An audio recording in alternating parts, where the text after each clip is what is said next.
নমস্কার, স্বাগত সবাইকে আজকের অনুষ্ঠানে। লাইভ অনুষ্ঠান আপনারা দেখছেন, কাজেই আজকের অনুষ্ঠানে সরাসরি ফোন করবার সুযোগ আপনাদের থাকছে। টিভি স্ক্রিনে যাওয়া কিছুক্ষণ পরে যাবে নাম্বার, সরাসরি নাম্বারে আপনারা ফোন করবেন এবং আপনাদের সমস্যা নিয়ে আজকে কথা বলবেন। একটা কথা অস্বীকার করার কোনো জায়গা নেই, আমরা যেরকম লাইফস্টাইল এখন লিড করি বা যেরকম আমাদের কাজের প্রেশার বা যেভাবে আমাদের কাজ করতে হয়, তাতে আমাদের হাড় কেন্দ্রিক সমস্যা বা আর্থারাইটিসের প্রভাব এটা মারাত্মকভাবে বেড়ে গেছে। আমি খুব খেয়াল করে দেখেছি, বর্তমানে একটা সার্টেন এজের পরেই মানুষ ব্যথায় জরাজীর্ণ হয়ে যাচ্ছে, ডিস্ট্রেসড উইথ পেন। এবার এই যন্ত্রণার কারণ হচ্ছে তার লাইফস্টাইল, এই যন্ত্রণার কারণ হচ্ছে তার ওয়ার্ক হ্যাবিট, এই যন্ত্রণার কারণ হচ্ছে mood and operation that he or she has been done every day। যেভাবে সে জীবনযাপন, কেউ ল্যাপটপে কাজ করছে, কেউ মোটরসাইকেল সারাদিন চালাচ্ছে, এটা তাদের work style. It is not lifestyle but rather you can say that work style. এই যে ওয়ার্ক স্টাইল এবং তার সঙ্গে সঙ্গে খাদ্য খাবারের তো কোয়ালিটি আপনারা জানেন যে আগের যারা মানুষ তাদের মতো আমরা live long and life long হবে না আমাদের। কাজে খাওয়া দাওয়ার মধ্যে প্রচুর পেস্টিসাইড, ইনসেকটিসাইড, তার প্রভাব, তার গুণগত মানের অবনমন এই সমস্ত আছে, এবং যে কারণের জন্য অস্টিও রিলেটেড সমস্যা মানুষের বাড়ছে।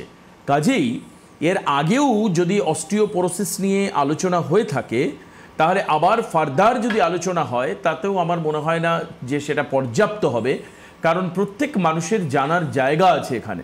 আমি আবারও বলছি, শুধুমাত্র চিকিৎসা পদ্ধতি মানুষের কাছে জানানো বা আয়ুর্বেদ কী করছে সেটা জানানো নয়, বরঞ্চ মানুষকে রোগ সম্পর্কে সতর্ক করা, অ্যাওয়ারনেস তৈরি করা হচ্ছে আমাদের এই অনুষ্ঠানের উদ্দেশ্য। আর তার পাশাপাশি আয়ুর্বেদ বর্তমানকালে কতটা এফেক্টিভলি অ্যাক্টিভ সেটা মানুষকে বোঝানো যে আয়ুর্বেদ আছে, ইট এক্সিস্ট, আপনি কাজে লাগাতে পারেন, এটা মানুষকে জানানো। এই জায়গায় দাঁড়িয়ে আমরা আজকে স্বাগত জানাবো আজকে NBP Unani and Ayurveda research সেন্টারের প্রোগ্রামের director sir doctor Binod Sharma আমাদের অনুষ্ঠানে রয়েছেন। অস্টিওপোরোসিস আজকে সাবজেক্ট আলোচনা করব, কিন্তু যে কোনো বিষয়ে আপনারা আজকে লাইভ অনুষ্ঠানে ফোন করতে পারেন। স্বাগত স্যারকে। নমস্কার। দেখুন, অস্টিওপোরোসিস একটা এরকমই ডিজিজ আছে যেটা আপনি বলতে পারেন কি যতক্ষণ আপনার হাড় ভাঙবে না ততক্ষণ কিন্তু আপনি বুঝতে পারবেন না। এটা হচ্ছে সাইলেন্ট। মানে অস্টিওপোরোসিস আপনি বলতে পারেন আজকে ব্যথা যন্ত্রণা নিয়ে যারা ভুগছে, হয়তো কেউ পেনকিলার খাচ্ছে বা হয়তো কোনো রকম এক্সারসাইজ করছে, কিন্তু পার্টিকুলার অস্টিওপোরোসিস আছে কি না, ঠিক না, এটা আমরা কি করে জানবো? যদি আমরা কোনো রকম যদি ডায়াগনোসিস যদি করতে পারি, তার জন্য আমাদেরকে বোন ম্যারো টেস্ট করতে হয়। যদি আপনি একটা মাথা রাখুন কি আপনার যদি এটা হেরিডিটি একটা সমস্যা আছে, যা যদি আপনার মা বাবা কারো যদি বাড়িতে যদি অস্টিওপোরোসিস রয়েছে, তাদের কিন্তু আপনার হওয়ার সম্ভাবনাটা অনেকটা বেশি আছে। তো আপনি মাথায় রাখুন কি আফটার 40 আপনাকে কিন্তু বোন ম্যারো টেস্ট আপনাকে করে নিতে হবে, বোন ডেন্সিটিকে টেস্ট, যেখানে আপনার জানা যাবে কি আপনি অস্টিওপোরোসিস নিয়ে আপনি কতটা কাছাকাছি আছেন। আচ্ছা, এর সাথে সাথে একটা জিনিস আরও রয়েছে, যেটা হচ্ছে কি অস্টিওপোরোসিসের মধ্যে মানে হাড়ের মধ্যে আপনার জোরটা কমে যাওয়া, যখন তখন আপনার হাড় কিন্তু ভাঙতে পারে। একটা পেশেন্ট আমরা পাই যারা কিছুক্ষণ হাঁটলেই বা কিছুক্ষণ একটা চোট পেলেই কিন্তু ফ্র্যাকচার হয়ে গেল। তো এই ধরনের যে ফ্র্যাকচারগুলো যে বারবার হয়ে যাওয়া, সেটা সিমটমস অফ অস্টিওপোরোসিস, ঠিক না? তখন আপনাকে ইমিডিয়েট কিন্তু রিপোর্ট করাতে হয়। হারমোনসে ইমব্যালেন্স, মানে যদি আপনি থাইরয়েড ওষুধ খাচ্ছেন, থাইরয়েড ওষুধ খাওয়ার পর কী হয়, আমাদের বোন ডেন্সিটি কমে যায়, তখন কিন্তু অস্টিওপোরোসিস হওয়ার সম্ভাবনাটা কিন্তু অনেক গুণ বেড়ে যায়। তো দেখুন, অস্টিওপোরোসিস আপনাকে আমি বলবো কি আয়ুর্বেদ মধ্যে যে মোর দ্যান 200 আর্থ্রাইটিস আছে, তার মধ্যে একটা আর্থ্রাইটিসের নাম হচ্ছে অস্টিওপোরোসিস। আর যেরকম প্রত্যেক আর্থ্রাইটিসকে বলে দেওয়া হয়েছে কি আপনাকে একটা সিমটমসে ট্রিটমেন্ট করা হয়, কিন্তু রোগের চিকিৎসা হয় না, যার ফলে পেশেন্ট কিন্তু ডে বাই ডে আস্তে আস্তে খারাপের দিকে যেতে থাকে। কিন্তু অস্টিওপোরোসিসে নয়, আমাদের টোটাল যে আর্থ্রাইটিস আছে তার কিন্তু একটা আর্থ্রাইটিসে সংস্কৃতে বইতে আমাদের লেখা আছে কি আপনি প্রত্যেক আর্থ্রাইটিস থেকে পুরোপুরি কিন্তু ভালো হতে পারেন। এভাবে কিভাবে হয়? হ্যাঁ, অবশ্যই কিছু মেডিকেশন আছে যেখানে ওষুধ নেওয়ার পর আপনি রোগটাকে একটা জায়গা গার্ডওয়াল করে দেওয়া হয়, যেখানে আপনার সমস্যাগুলো না বাড়ে, ডে বাই ডে আপনি ভালো হতে পারছেন। তার সাথে সাথে আমাদের কিছু থেরাপি রয়েছে, পঞ্চকর্ম থেরাপি, যেখানে আপনি শরীর থেকে টক্সিনগুলোকে বার করার পর আপনি ইজি ওয়েতে কাজ করবেন। এখানে অনেক পেশেন্টরা প্রশ্ন করে কি ডাক্তারবাবু এখানে পঞ্চকর্ম থেরাপিটা কী রোল আপনার, ঠিক না, কেন আপনি পঞ্চকর্ম থেরাপিটা দিচ্ছেন বা কী করলে ওখানে কেন আমার ওখানে বেনিফিটটা বেশি হবে? কারণটা হচ্ছে দেখুন, এটাকে ইনকিউরেবল ডিজিজ বলে দেওয়া হয়েছে, মানে এটা অসাধ্য রোগ যেটা ভালো হতে পারে না। তার জন্য আপনি কি করেছেন, বিভিন্ন রকম ডাক্তারকে দেখেছেন, বিভিন্ন রকম আপনি ওষুধগুলো চালিয়েছেন, যার ফলে কী হচ্ছে শরীরের মধ্যে আপনার টক্সিনগুলো জমে যাচ্ছে। তো এই যে টক্সিনগুলো যে জমে যায়, এটাকে যদি আপনি বার না করেন, তার মেডিসিন আপনার ভেন অবধি পৌঁছাবে না, ভেন অবধি আপনার পৌঁছাবে না, তখন আপনার কী হবে, প্রপার ওয়েতে আপনার কাজ হবে না। এর কারণের জন্য আপনাকে পঞ্চকর্ম থেরাপিটা আমরা করতে বলি, যেখানে যখন টক্সিনটা বেরিয়ে যাবে তাহলে আমরা পুরো ফ্রেশ পেয়ে গেলাম। তো যখন ফ্রেশার যখন আমরা পাবো, যেটা বললাম আমরা ভার্জিন পেশেন্ট আমরা পাই না, তো আমাদেরকে ভার্জিন করে নিতে হয়, ঠিক আছে। ব্যাড লাক আমাদের কি আমরা ভার্জিন পেশেন্ট পাই না। কিন্তু আপনি আমার কাছে যখন এসছেন, তো আমাদের দায়িত্ব আছে কি পেশেন্ট ভার্জিন হোক বা না হোক, কিন্তু আমরা পেশেন্টকে ঠিক করব, ঠিক আছে। আর্লি স্টেজ হোক বা লাস্ট স্টেজ হোক, পেশেন্টকে কিন্তু সবসময় আমরা চেষ্টা করে যাই কি রুগীর ডে বাই ডে যাতে ও ভালো হতে পারে। তো এইরকম প্রবলেম নিয়ে যারা ফেস করছে, মানে ব্যথা নিয়ে ফেস করছে, ডে বাই ডে আপনার ব্যথা ওষুধ খাওয়ার পরেও কিন্তু ব্যথাটা কমছে না, আপনাকে দীর্ঘদিন ধরে ক্যালসিয়াম বড়িগুলো খেতে হচ্ছে, তো আমি আপনাকে বলবো এই ধরনের মেডিসিনগুলো স্টপ করুন, আর আপনাকে এই ওষুধগুলো লাগবে না। আপনার আগে জানুন কি ব্যথাটা কী ধরনের ব্যথা রয়েছে, আপনার আর্থ্রাইটিসটা কী ধরনের আর্থ্রাইটিসটা রয়েছে, তার চিকিৎসা করান, যেখানে আগামী দিন আপনি অস্টিওপোরোসিস কেন, যে কোনো আর্থ্রাইটিস হোক না কেন, আপনি কিন্তু ভালো থাকতে পারবেন। বেশ, এই রেজলিউশন আমরা আজকে নিই, এই কমিটমেন্ট আপনাদের জন্য ডাক্তারবাবু করলেন। এরপরে আপনাদের কাজ হবে হচ্ছে যে যদি এই জাতীয় অস্টিওপোরোসিস বা অস্টিও আর্থারাইটিস বা রিউমেটয়েড আর্থারাইটিস বা স্পন্ডিলাইসিস যাই হোক না কেন, আয়ুর্বেদে কিন্তু নিরাময়ের উপায় আছে। যে এটা হচ্ছে সবচেয়ে আপনাকে আগে মাথায় রাখতে হবে যে নিরাময়ের উপায় আছে। অন্যান্য প্যাথিকে আমি মাথায় রেখেই বলছি, I respect each and every way of treatment যার থেকে মানুষ সুস্থ হতে পারে। আমি এই অনুষ্ঠানে বসে বলছি I believe each and every way of the treatment. কিন্তু এই যে কোড ট্রিটমেন্ট, মানে আমি আমার নিজের লোককে দেখেছি যে হাঁটুর ব্যথা, চলতে পারছে না, তাকে দিনের পর দিন ব্যথা কমানোর ওষুধ দেওয়া হচ্ছে। কোমরে, আমার মায়ের সমস্যা, আমি দায়িত্ব নিয়ে বলছি, কোমরের সমস্যা, দিনের পর দিন তাকে কি বলা হয়েছে, there are two medicine, one is belt, second is a medicine including with some physiotherapy exercise, এটা করতে হবে। Solution, I individually went there, আমি নিজে গেছি, আই আস্কড ডক্টর সলিউশন হবে? এই বয়সে কি করে হবে? মার বয়স কত? 190 বছর, 100 বছর না, তার বয়স 70-এর কাছাকাছি। সলিউশন নেই, তারা বলে দিয়েছেন, ক্লিয়ার ডিক্লারেশন। আমি এখন স্যারকে একটা জিনিস জানতে চাইবো এবং তার থেকে নেবো, স্যার একটা খুব ইম্পর্টেন্ট কথা বলেছে এই বক্তব্যের মধ্যে, সেটা হচ্ছে যে হঠাৎ করে আমাদের আঘাত লাগলো, হাড় ভেঙে গেল, হঠাৎ করে আমি চেয়ার থেকে টুক করে পড়ে গেলাম, হাড় ভেঙে গেল, বা দেখা যাচ্ছে যে আমাদের এখানে ক্যামেরার বড় বড় স্ট্যান্ড রয়েছে, পায়ের মধ্যে ধাক্কা লাগলো, পায়ের হাড়টার ডিসলোকেট হয়ে গেল। তার মানে এটা পরিষ্কার যে হাড়ের ডেন্সিটি, স্যার এই টার্মটা ইউজ করেছেন যে bone, the lack of bone density কমছে। স্যার আয়ুর্বেদ তো সলিউশন করছে, আপনি আমবাত বা বাত ইত্যাদি নিয়ে বলেছেন, কিন্তু আমার কথা হচ্ছে এই যে ক্যালসিয়াম ডিপোজিশন যাতে না হয়, ক্যালসিয়ামের ডিপোজিশন যাতে না হয়, যাতে ক্যালসিয়াম ইনট্যাক্ট হয়। আমি জানি এটা আপনাদের হয়ে আমি স্যারের কাছে জিজ্ঞেস করছি, স্যার 1000 রকম উপায় জানেন, এখানে বসে আমি বলছি ডক্টর বিনোদ শর্মা 1000 রকম উপায় জানেন, এক্ষুনি বলবেন বিনা পয়সায় আপনার ট্রিটমেন্ট শুরু হয়ে যাবে। এবার আপনি বলতে প্রত্যেক দিন আমার থেকে এরকম জানাটা উচিত হবে না, স্যার বলতে পারেন, কিন্তু আমি জানবো আজকে যে এই যে ক্যালসিয়াম ডিপোজিশন হচ্ছে, এটাকে আপনি কি করে বাড়াবেন। একটু ওয়েট করুন, অনুষ্ঠানটা চলতে দিন, শেষের দিকে স্যারের থেকে অবশ্যই একটা অ্যাডভাইস নেব, মানে সে অ্যাডভাইস পয়সা দিয়ে নয়, স্যার আসে মানে আমার এই আবদার থাকবেই, কারণ এটা একমাত্র সম্ভব ডক্টর বিনোদ শর্মার পক্ষে, একমাত্র সম্ভব, আমি দায়িত্ব নিয়ে বলছি। এমন একটা টোটকা এখান থেকে বলবেন, কারণ ওই দই ঘোলকে আমি নিজে বুঝেছি কি হয়, উনি যেটা আজ থেকে বছর 1.5-2 আগে স্টুডিওতে বসে বলেছে কি হয়, মানে শেষ আমাকে বন্ধ করে দিতে হলে এত চর্বি বাইরে বেরিয়ে যাবে, রোগা হয়ে যাচ্ছে দেখি শেষমেশ। তো যাই হোক, এবার এই সব সমস্যাগুলো নিয়ে মানুষ ভোগেন, কিন্তু যাই হোক আমি ফোন নিয়ে নিই, তারপর অবশ্যই শুনবো। হ্যালো, কে আছেন ফোনে? হ্যালো, হ্যাঁ, আমি ক্যামেরা থেকে মানিক হালদার বলছি। আপনি গলা একটু জোরে ফোনের কাছে এনে বলুন। হ্যালো, হ্যাঁ বলুন। বলছি আমি সরাসরি টিভিতে ডাক্তারবাবুর সঙ্গে কথা বলতে চাই। ডাক্তারবাবু আপনার কথা এখন এই মুহূর্তে শুনতে পাচ্ছেন। আপনার নাম বলুন আর কোথা থেকে বলছেন এটা বলুন, বলে কি হয়েছে বলুন। আমি ডায়মন্ড হারবার থেকে কথা বলছি, নাম মানিক হালদার। আচ্ছা, কি হয়েছে এবার বলুন। আমার লিভারে পাথর পড়েছিল, সেইটা অপারেশন হওয়ার পরে মানে এখন প্রচন্ড গ্যাস হচ্ছে এবং সেই গ্যাসটা ঊর্ধ্বগামী হয়ে প্রচন্ড বুকের যন্ত্রণা হচ্ছে। বাবা, আর আপনার এর সমাধান কি যে আছে বা রিপোর্টটা যে করেছিলেন, কোথায় রিপোর্টে কি গেলে বেরিয়েছে? পাবো? আপনার রিপোর্টে কি বেরিয়েছে? হ্যালো, রিপোর্টে কি এসছে? রিপোর্ট যে করিয়েছেন তাতে কি এসছে? হ্যালো, হ্যাঁ হ্যালো, আপনি যে রিপোর্ট করিয়েছেন সেই Hello? রিপোর্টে কি বলছে? বলছি রিপোর্টে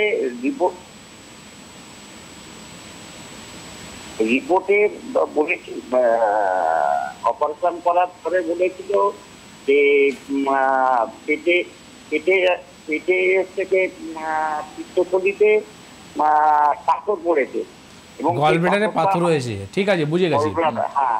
আচ্ছা দেখুন, এবার ভালো করে শুনুন। দেখুন, প্রথম কথা হচ্ছে কি আপনার গলব্লাডারে পাথর হয়েছে, ঠিক আছে। আপনাকে ডাক্তারবাবু বলেছে আপনি পাথরে অপারেশনটা করান। অপারেশন মানে কি? পাথরে অপারেশন নয়, আপনার গলব্লাডার অপারেশন করে দেবে, মানে পাথরটাকে এই গলব্লাডারকে বার করে দেওয়া হবে। দেখুন, আপনার কাছে পয়সা আছে, আপনি নিজের পয়সা দিয়ে চিকিৎসা করাবেন, নিজের পয়সা দিয়ে আপনি অর্গানকে হারাতে পারেন। আপনি যদি অপারেশন করেন পাথর বার হবে না, আপনার পুরো গলব্লাডারকে বার করা হবে। তো গলব্লাডার যদি বার হয়ে যায় তাহলে কী হবে? আপনার লিভার উপরে চাপটা বাড়বে। আজকে আপনি নিজে বলছেন কি আমার যে সমস্যাটা প্রচণ্ড গ্যাস অম্বলের সমস্যা হচ্ছে, বুক জ্বালা করছে। তো এই ধরনের যে সমস্যা হচ্ছে না, যখন আপনি রিপোর্টটা করেছেন আপনি দেখবেন সেখানে দেখাচ্ছে আপনার ফ্যাটি লিভারও আছে, মানে আপনার লিভারে চর্বিটাও জমছে, ঠিক আছে। তো এই যে লিভারে চর্বি জমে যাওয়া বা লিভারটা বড় হয়ে যাওয়া মানে লিভারকে গার্ডওয়াল করছে গলব্লাডার। তো আপনি অপারেশন করতে পারেন, অপারেশন করার পর আপনার গলব্লাডারকে বেরিয়ে গেল, কিন্তু লিভারে যদি যখন চাপ পাড়বে তখন আপনি কি করবেন? লিভার অপারেশন করবেন, লিভারটাকে বার করবেন, নাকি আপনি লিভারটাকে বাঁচাবেন না গলব্লাডারকে বাঁচাবেন? আপনি পাথরের চিকিৎসা করান। আপনি ডায়মন্ড হারবারে থাকেন, আমাদের চেম্বার আমতলাতে আছে, প্রতি বৃহস্পতিবার দিনই হয়। আগামী বৃহস্পতিবার আজকেও ছিলেন, আমি ছিলাম, আবার বৃহস্পতিবার থাকবো সামনে।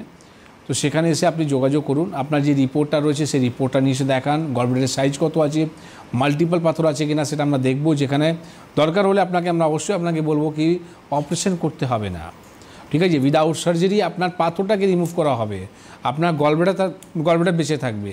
কি করে হবে? দেখুন, একটা গ্লাসের মধ্যে যদি আপনি জল ভরে দেন, ঠিক আছে, 5 দিন 7 দিন পর যখন আপনি দেখবেন ওই জলটা আস্তে আস্তে কমে যায়, তো আপনি তো জলটাকে বার করেন না, কি হয়? ডিজলভ হয়ে যায়। ঠিক এইরকমই আয়ুর্বেদের মধ্যে চিকিৎসা আছে যেখানে পাথরটাকে ডিজলভ করা হয়। আপনার পাথরটা কিন্তু দেখবেন আস্তে আস্তে সাইজটা ছোটো হতে চালু হয়ে যায় উইদাউট এনি সার্জারি। আপনার পয়সাটা দিয়ে আপনি গলব্লাডারকে বাঁচিয়ে নিলেন আর আপনার পাথরটা রিমুভ হলো, যাতে আগামী দিন এই যে সমস্যাগুলো উৎপন্ন হচ্ছে না, আপনার পেটে যে গ্যাস হয়ে যাওয়া, পেট পরিষ্কার না হওয়া, অ্যাসিডিটি হয়ে যাওয়া, এই সমস্যা থেকে তো আপনি মুক্তি পাবেনই 100%, কিন্তু তার সাথে সাথে আপনি একটা বড় একটা পার্ট যে সার্জারির দিকে যাচ্ছেন সেখান থেকে আপনি বাঁচতে পারবেন, ঠিক না? আপনি যোগাযোগ করুন, ডাক্তারবাবু বলে দিয়েছেন চেম্বার। আমি একটু পরে চেম্বার ডিটেলস যখন বলবো আরেকবার আমি রিপিট করে দেবো। কে আছেন ফোনে? হ্যালো হ্যালো হ্যালো, হ্যাঁ, কে বলছেন? আমি পূর্ব বর্ধমানের কাটোয়া থেকে চন্দন চট্টোপাধ্যায় বলছিলাম। বলুন। বলছি আমার 63 ইয়ার্স ওল্ড বয়স। আমার প্রায় 9 বছর ধরে প্রোস্টেট এনলার্জ হয়ে আছে। আমি অ্যালোপ্যাথি ওষুধ 9 বছর ধরেই খাচ্ছি। ডাক্তার বাবুদের মত হচ্ছে প্রোস্টেট এনলার্জ, তো এর কোনো চিকিৎসা বলতে ওষুধ খেয়ে কন্ট্রোলে রাখতে হবে, মানে ওষুধ খেয়ে যেতে হবে, যখন ওষুধ ফেল হবে তখন অপারেশন করতে হবে, তখন অপারেশনের বিকল্প বাস এটাই ওদের লাস্ট আয়ুর্বেদিকে কিছু কথা আছে? থাকে। Posted enlarge. হ্যাঁ, পোস্টেড এনলার্জ। হ্যাঁ। আচ্ছা, আপনার আমি একটা কথা বলবো, পোস্টেডে আপনার সাইজ কত? আমার 49 গ্রাম। 49 গ্রাম। কতদিন আগে সোনোগ্রাফি করেছিলেন? এটা 1 বছর। 1 বছর আগে। আপনি ইমিডিয়েট একটা সোনোগ্রাফি রিপোর্ট কালকে মধ্যে করান, কেন কি আচ্ছা, 1 বছর সোনোগ্রাফি রিপোর্টের উপরে ভরসা করলে হবে না। কারেন্ট একটা কালকে করান, কেন কি আমি পরশু দিনই আমি নিজে বর্ধমানে আসছি, ঠিক আছে? আচ্ছা, তো আচ্ছা, আপনি কোন আমাকে তারিখে পাবেন আগামী শনিবার দিন, মানে 31 তারিখে। তো ওই সোনোগ্রাফি রিপোর্টটা নিয়ে আমাকে দেখান। আপনি যে এত 10 বছর ধরে যে ওষুধ খেয়ে গেলেন, তারপরেও যখন আপনাকে বলে দেওয়া যে লাস্ট স্টেজে আমরা অপারেশন করব, তো আমার মনে হয় সেই জায়গাতে আপনি যে ওষুধ খাচ্ছেন আপনার ভিতরে অলরেডি কনফিডেন্স নেই, কেন কি যে ডাক্তার আপনাকে ওষুধ দিচ্ছে সে নিজেই জানে কি কিছু হবে না, তারপরে কিন্তু আপনি মনে শান্তির জন্য আপনাকে ওষুধ দিয়ে দিয়েছেন। কিন্তু আমি আপনাকে বলছি কোনো অপারেশন করাবো না।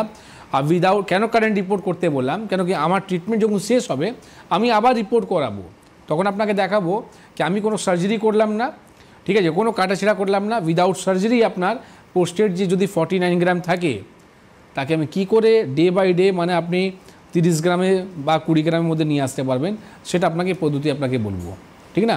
আমরা একবার নিয়ে বহুবার আমরা প্রোগ্রাম করেছি কি পোস্টেড কোনো রোগ নয়, পোস্টেড একটা এরকম জিনিস আছে যেটা যেরকম আমাদের চুল বাড়তে থাকে, ঠিক আছে, ডে বাই ডে, ঠিক ওই রকমই পোস্টেডও কিন্তু বাড়ে বয়স অনুযায়ী। তো সেটাকে কি করে কন্ট্রোল করা হয়, এটাই হচ্ছে আসল চিকিৎসা। আমি অবশ্যই আপনাকে হেল্প করব, কিন্তু আপনি কারেন্ট একটা রিপোর্ট করান, আর রিপোর্টটা করে আপনি আগামী শনিবার দিন বর্ধমান চেম্বার দেখা করবেন। ঠিক আছে, বেশ। আরেকজন রয়েছেন ফোনে। হ্যালো, কে আছেন? হ্যালো। আচ্ছা, আপনারা ফোন করতে থাকুন, আমি বরঞ্চ ততক্ষণে আপনাদেরকে চেম্বারটা একটু বলে দিই, সুবিধা হবে আপনাদের। 30 তারিখে চেম্বার হচ্ছে ক্যানিংয়ে থাকবেন হচ্ছে ডক্টর আর দে। আপনারা নোট করে নিতে পারেন অথবা ইউটিউব থেকেও পরে নিয়ে নিতে পারেন। 30 তারিখে আরেকটা চেম্বার আছে NBP Unani and Ayurveda research centre রায়গঞ্জে, থাকবেন হচ্ছে ডক্টর এস ঘোষাল।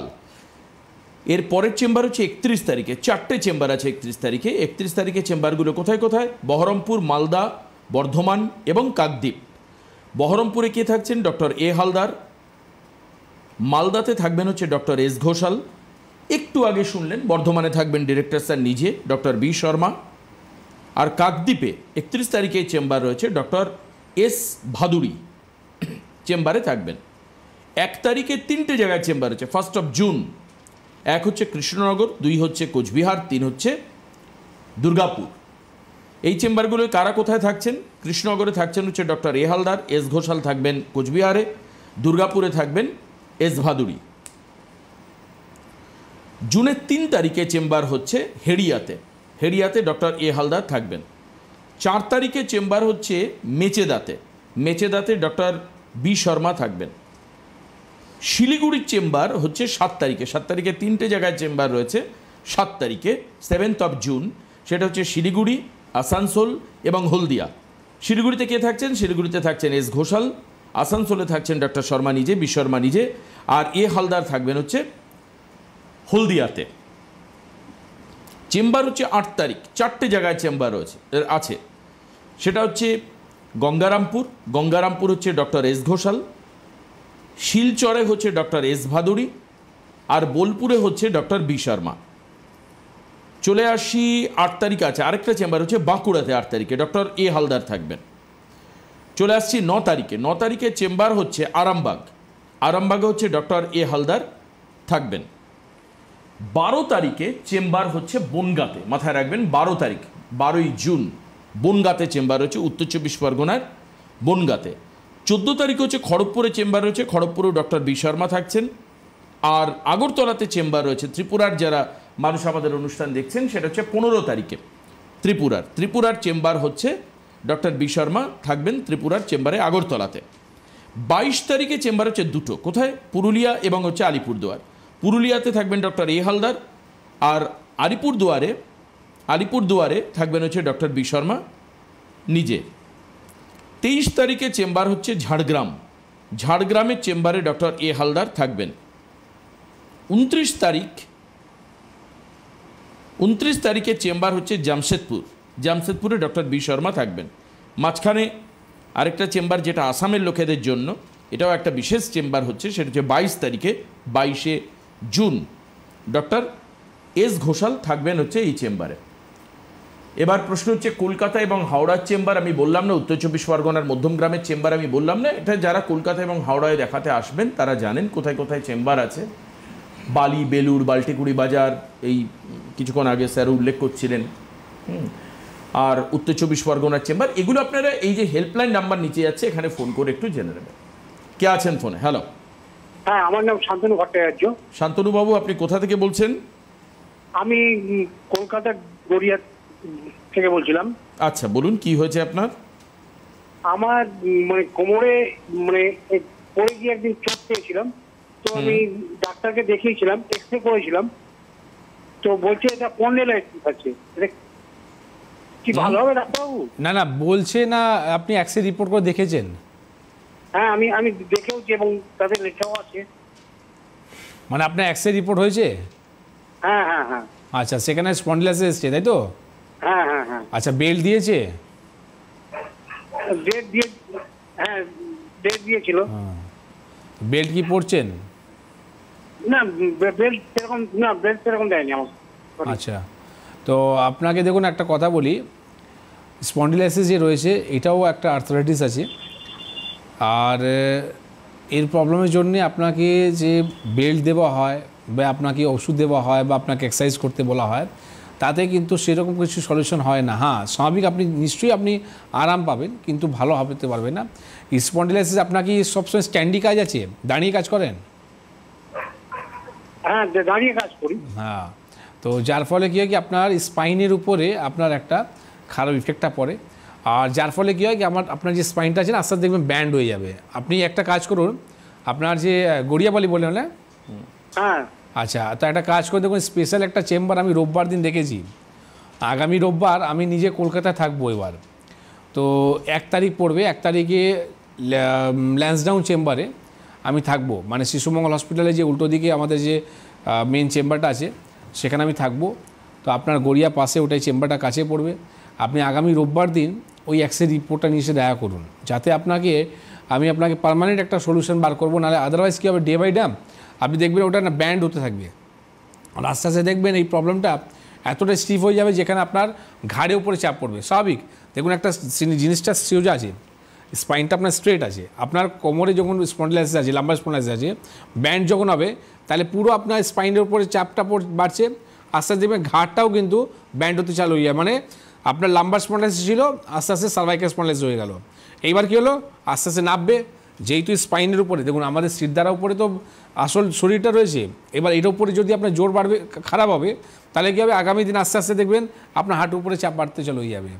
তো আমরা একটা আর্থ্রাইটিস থেকে দ্বিতীয় আর্থ্রাইটিস বা তৃতীয় আর্থ্রাইটিস থেকে যে যাই, সেটা কারণটা হচ্ছে কি আমরা যখন আর্লি স্টেজের মধ্যে যখন আমরা পেশেন্টগুলো পাই না, আর আর্লি স্টেজের মধ্যে আপনি যখন কোনো রকম ট্রিটমেন্ট করেন না, এরকম কি ক্যাজুয়ালি নেন, তাহলে আস্তে আস্তে ডে বাই ডে খারাপ হতে চলে যায়। তো আমি আপনাকে বলবো সবথেকে আগে কোমর ঝুঁকে কাজ করতে বারণ করছি আপনাকে। আর যদি আপনি দাঁড়িয়ে যদি কাজ করেন, তো আপনাকে বলবো সবসময় কিন্তু দাঁড়িয়ে কাজ করবেন না, একটু রেস্ট নেবেন, আবার দাঁড়িয়ে কাজ করবেন, ঠিক আছে? তার সাথে আপনাকে খাওয়ার মধ্যে একটা জিনিস বলে দিই, যেটা হচ্ছে ডাঁটা, ঠিক আছে? ডাঁটা যে সবজিটা আছে, চেষ্টা করুন আপনি ডাঁটা সবজিটা খাওয়ার মধ্যে অ্যাড করে নিতে, ঠিক আছে? এইটা আপনি করুন। আর আগামী রোববার ওই আপনি এক্সরে রিপোর্টটা নিয়ে দেখা করুন ল্যান্সডাউন চেম্বারে। বেশ, পরের ফোনে কে রয়েছেন? Hello hello hello. হ্যাঁ বলুন ম্যাডাম, কোথা থেকে বলছেন আপনি? আমি সুভাষগ্রাম থেকে বলছি। আচ্ছা, প্রতিমা চক্রবর্তী। কি হয়েছে আপনার? আমার ওই কোমরের সমস্যা, হাঁটুর সমস্যা, যেটা এক্ষুনি বললেন উনি, আমারও সেই কোমর ঝুঁকে কাজ করতে পারি না। তো আমি ডাক্তার দেখিয়েছিলাম, ডাক্তার বলল হাঁটুর মালাইটা কি ক্ষয়ে গেছে, অস্টিওআর্থ্রাইটিস। তো সেই কারণে বেশিক্ষণ দাঁড়িয়ে থাকতে পারি না, আবার বেশিক্ষণ মানে বসতেও পারি না। না, কোমরে আপনি এক্সরে রিপোর্ট করেছেন কি? কোমরের রিপোর্ট করেছিলাম তো অনেকদিন আগে, কিন্তু সেটাতে কিছু পাওয়া যায়নি। তারপরে ডাক্তার আর কোনো এক্সরে লেখেনি। আচ্ছা, তখন ওরা হাঁটুর এক্সরেটা করেছিল। হাঁটু এক্সরে রিপোর্টটা আছে আপনার কাছে? হ্যাঁ আছে। আচ্ছা, সুভাষগ্রাম মানে আপনার হয়ে গেল সাউথে না? দক্ষিণে। আপনি একটা কাজ করুন না, আপনি একটা কাজ করুন, একটা কোমর এক্সরে রিপোর্ট করাতে পারবেন? হ্যাঁ, তাহলে একটা কোমর এক্সরে রিপোর্টটা করে নিন। যেটা আপনি বলছিলেন না কি আপনার লাস্ট যে অনেক দিন আগে যখন করেছেন কিছু নেই, আমি আপনাকে কথা দিচ্ছি, আপনি যখন রিপোর্টটা করাবেন সেখানে আপনি দেখতে পাবেন আপনারও কিন্তু স্পন্ডিলাইটিসটা বেরোবে। কারণটা হচ্ছে কি আর্লি স্টেজের মধ্যে না আপনার এক্সরে রিপোর্টের মধ্যে ধরা পড়ে না, তখন আপনাকে এমআরআই রিপোর্ট করতে হয়। আপনার আগামী যখন করেছিলেন তখন তো ব্যথা ছিল, তো সেই সময় আপনার ধরা পড়েনি কেন? কারণ কি সেটা আর্লি স্টেজ ছিল, তখন আপনি যদি সিটি স্ক্যান করতেন বা এমআরআই করতেন তখন ধরা পড়তো। এইবার সমস্যাটা জটিল হয়ে গেছে, মানে হাঁটুতে যখন অস্টিওআর্থ্রাইটিস দেখা গেছে, এইবার আপনি এক্সরে রিপোর্ট করে দেখবেন আপনার স্পন্ডিলোলাইসিসটাও বেরোবে। তো যেটা আপনার জন্য আমি একটা বলে দিই সুখবর, এটা যারা সবাই চাইছিল যে ডাক্তারবাবু রোববারে কলকাতায় থাকেন না, যারা অফিসে থাকে ব্যস্ত থাকে, আমার সবসময় উইকডেতেই আমার কিন্তু কলকাতায় চেম্বারগুলো হয়। আমি কিন্তু চেষ্টা করছি এখন মাসে একদিন করেই হোক না কেন আমি কিন্তু কলকাতায় টাইম দেব, যেটা আগামী 1 তারিখ মানে জুন মাসে 1 তারিখেই আমি ল্যান্সডাউন চেম্বারের মধ্যে থাকবো। আর আপনার সুভাষগ্রাম থেকে ওটাই সামনে পড়বে, একদম ট্রেন ধরে আপনি বালিগঞ্জে আসবেন, বালিগঞ্জে অটো ধরে আপনি ল্যান্সডাউন মোড়ে আসতে পারবেন। তো ওটা আপনার সুবিধা হবে। আপনি ওই কোমরে একটা এক্সরে রিপোর্টটা করে নিন, আর পুরনো যে আপনার হাঁটু এক্সরে রিপোর্টটা রয়েছে সেটা দুটো নিয়ে দেখা করুন, যেখানে আপনার আগামী দিন আস্তে আস্তে করে ডে বাই ডে এটা আপনি ঠিক হতে পারবেন। ঠিক আছে? বেশ, হাঁটু যখন ঠিক হয়ে যাবে আমাদেরকে আবার জানাবেন। অবশ্যই। এটা এই যে আগের একটা রেজলিউশন আর পরের একটা ফিডব্যাক, এটাও পাওয়া দরকার আপনাদের থেকে, কারণ বহু মানুষ এর মধ্যে বলেছেন এই তথাকথিত সুগার যেটা যাই না বছরের পর বছর ট্রিটমেন্ট হচ্ছে, সেখান থেকে কি করে আমরা মাস 1.5-2-1 মধ্যে ভালো হয়ে যাচ্ছে, কি করে আমাদের সুগার লেভেল কমে যাচ্ছে। এটা কোনো মিথ নয়, এক্সপেরিমেন্টালি আপনি যখন টেস্ট করবেন, বিফোর টেস্ট অ্যান্ড আফটার টেস্টের মধ্যে আপনি কম্পেয়ার করে নিজে বুঝতে পারবেন। এটা আমার এখান থেকে কথা বলা নয়। আর আপনার বাড়ি সুভাষগ্রামে, হাঁটু ঠিক হয়ে গেলেও সবাইকে পেয়ারা খাওয়াবেন। সুভাষগ্রাম বারুইপুরের পেয়ারা বিখ্যাত। কে রয়েছেন ফোনে? হ্যালো। হ্যালো। বলুন, কে রয়েছেন? আচ্ছা, আপনাদের কি অনলাইনে চিকিৎসা হয়? অনলাইনে চিকিৎসা স্যার বলতে আপনার কি হয়েছে একটু বলুন, তারপর অনলাইনে। আপনি কোথা থেকে বলছেন আগে বলুন। কান্দি, মুর্শিদাবাদ কান্দি। হ্যাঁ, মুর্শিদাবাদের কান্দি থেকে। ওকে ওকে ওকে, বলুন বলুন কি হয়েছে বলুন। আমার সুগারের প্রবলেম। সুগার কি অনলাইনে চিকিৎসা হয় আপনাদের? অনলাইনে চিকিৎসা হয়, আর মুর্শিদাবাদে আমাদের চেম্বারও আছে। মুর্শিদাবাদে আমাদের চেম্বার বহরমপুরে আছে, যেটা আগামী শনিবার দিনই হবে। আর যদি আপনি আমাদের চেম্বার অবধি যদি না আসতে পারেন তো আপনি অনলাইনে দেখাতে পারবেন। ঠিক আছে? তো যে হেল্পলাইন নাম্বারটা যাচ্ছে, হেল্পলাইন নাম্বারে ফোন করবেন, বলবেন আমি ডাক্তারবাবুর সঙ্গে অনলাইনে দেখাতে চাই, তারা আপনাকে পদ্ধতি বলে দেবে, সেই পদ্ধতিটা আপনি ব্যবহার করবেন। তাহলে আপনি একদম ডাইরেক্ট ভিডিও কলিংয়ে আপনি দেখাতে পারবেন। ঠিক আছে? কী কী রিপোর্ট আপনাকে পাঠাতে হবে সেটা আপনি হোয়াটসঅ্যাপ পাঠিয়ে দেবেন। অবশ্যই আমাদের যত গুজরাটে পেশেন্ট আছে, ব্যাঙ্গালোর পেশেন্ট আছে, ঠিক আছে, বম্বেতে পেশেন্ট আছে, এই পেশেন্টগুলো কী করে দেখায়, তারা ওই অনলাইন মাধ্যমে দেখায়। এটা আপনি যেটা ফোন করলেন না, এটা আপনার থেকে বাকি যারা কনফিউশন ছিল এটাও ক্লিয়ার হয়ে গেল। তো অনলাইন আপনি দেখাতে পারবেন, অবশ্যই দেখাতে পারবেন। বেশ, পরের ফোনে কে রয়েছেন? হ্যালো। Hello hello hello. হ্যাঁ বলুন, কে বলছেন? হ্যালো, বলুন কে বলছেন? হ্যাঁ আমি অরুণাভ মুখার্জি বলছি। হ্যালো। হ্যাঁ বলুন, অরুণাভ কোথা থেকে বলছেন? আমি বর্ধমান থেকে বলছি। বর্ধমান, বলুন। আমি বর্ধমান থেকে বলছি, অরুণাভ মুখার্জি। আমার সারা বছরই একটা, হ্যাঁ কি থাকে সারা বছর? বর্তমানে ভাতার বলে একটা জায়গা থেকে বলছি। আমার সারা বছরই কেমন একটা ঠান্ডা পাড়া লেগে থাকে, সর্দি বুকে একটা থেকে থাকে। সকালবেলা রাতে ঘুমলাম, সকালবেলা উঠলেই মনে হচ্ছে একটা বুকে সর্দি। সারা বছরই এটাতে কি ভয়? আপনি একটা ব্লাড রিপোর্ট করান। শুনুন, সময়টা কম আছে, আমি আপনাকে একটা কথা বলে দিই, যেটা হচ্ছে আপনি একটা ব্লাড রিপোর্ট করান, সেটা হচ্ছে আইজি রিপোর্ট। ঠিক আছে? আর কালকের মধ্যে আইজি রিপোর্টটা করান, কেন কি পরশু দিনই আমি শনিবার দিনই আমি বর্ধমানে থাকবো। তো আপনি ওই রিপোর্টটা নিয়ে এসে দেখা করবেন, ওখানে আপনার সমস্যা আছে, ওটা লেভেল নিয়ে আসলেই এই সমস্যা থেকে আপনি মুক্তি পেয়ে যাবেন। ঠিক আছে? আর আপাতত তুলসী পাতা আপনি চালু করে দিন, প্রতিদিন সকালবেলা ঘুম থেকে ওঠে 10খানা তুলসী পাতা ভালো করে ধুয়ে সেটা চিবিয়ে খাবেন, আর আইজি রিপোর্টটা করে বর্ধমান চেম্বারে দেখা করবেন। বেশ, আজকে আর তো হাতে সময় নেই, নাহলে একটা জিনিস দেখাতাম, আমার মোবাইলে আছে এই একটা ছোট্ট লিস্ট। এই দেখতে পাচ্ছেন কোন ছোট্ট মোবাইলের মধ্যে ধরে গেছে, একটা ছোট্ট লিস্ট। এই লিস্টটা আমার কাছে আসে হচ্ছে 3/11/2022 রাত 21:22। এটা অলমোস্ট এনবিপির ফার্স্টের চেম্বার লিস্ট। আজ এই চেম্বার লিস্ট আমাকে পড়তে হয় এত বড় একটা লম্বা কাগজে, বিরাট লম্বা একটা কাগজ। এটা হচ্ছে 2022, 3/11/2022 লিস্ট আমার হাতে। এটা মানুষের ভালোবাসায় হয়েছে আজ এত চেম্বার। কাজে বিশ্বাস আর ভরসায় আগামী দিনে একই রকমভাবে রাস্তা চওড়া থাকবে। আজকে এখানে শেষ করব, পরবর্তী অনুষ্ঠানের দিকে নজর রাখুন। অনেক ধন্যবাদ ডক্টর শর্মাকে। নমস্কার সবাইকে।